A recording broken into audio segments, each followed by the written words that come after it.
Welcome back to Undulations.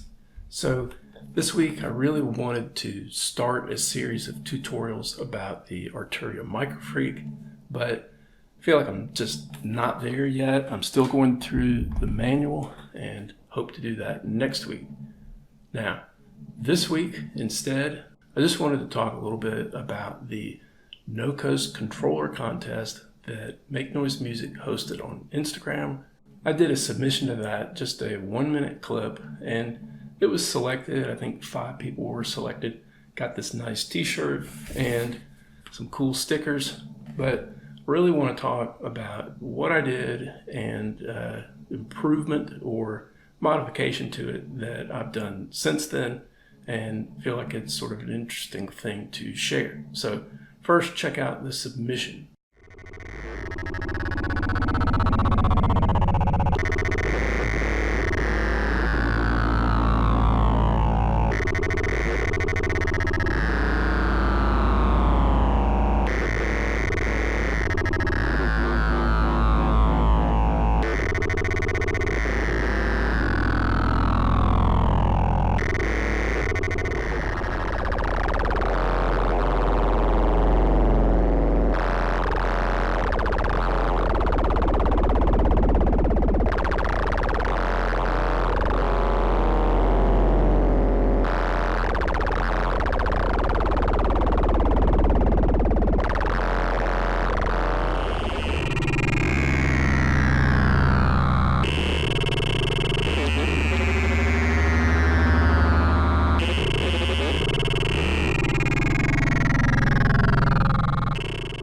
Okay, so that was the submission, and I'll put the patch details in the description, but right now I just want to go over the block diagram of sort of what was going on there.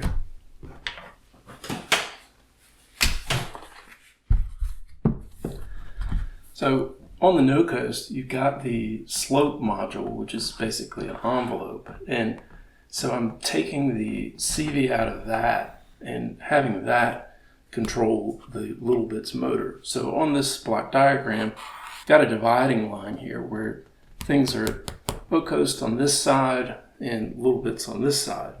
So slope module comes out, that's controlling the motor and making this shape turn. Then we've got ambient light that is getting modulated by that shape rotating, and that is coming down to the light sensor, which is controlling how much voltage is coming to the little bits oscillator bit. And so that's basically an LFO where the amount of light is changing the rate of that. And then that is coming back on board to the No Coast by CV into the 1 volt per octave, so the pitch. And it's enough of an extreme change to where you get FM modulation, and the little bits oscillator can go up to audio rate. So it's some really cool sounds. And so it's basically just a straightforward path. Now, I probably would have left this here, but a Instagram user, Acrojorts, brought up the concept of a feedback loop, which we don't have. This is just a thing that starts and ends. But I felt like it could be modified to form a loop, and he was saying maybe get some sort of chaotic type of behavior. I think that was a great suggestion. I appreciate that, Acrojorts, and anybody that's going to Burning Man, make sure to check out his sound installation. So, how do we do this?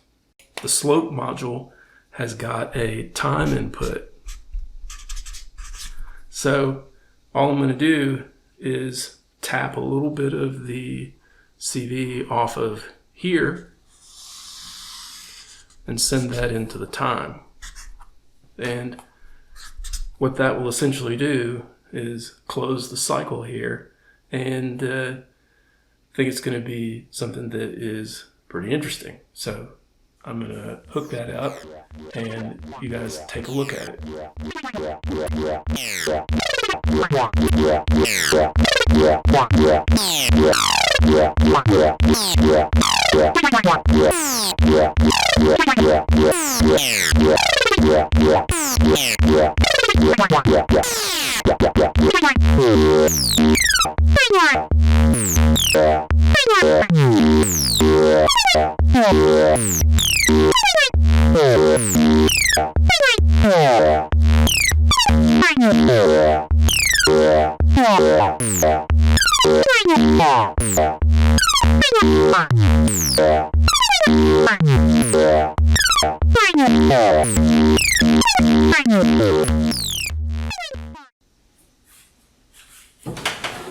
So, short video this week, but I feel like it's an interesting topic. I like this sort of generative, chaotic, modular type stuff.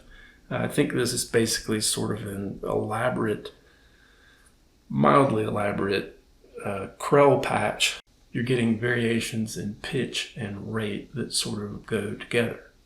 So, had another thought, haven't really worked it out yet, but I'm going to try and do that to close this video out. So I appreciate you watching and hope to see you next week where I start talking about the Arturio Microfreak.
Yeah.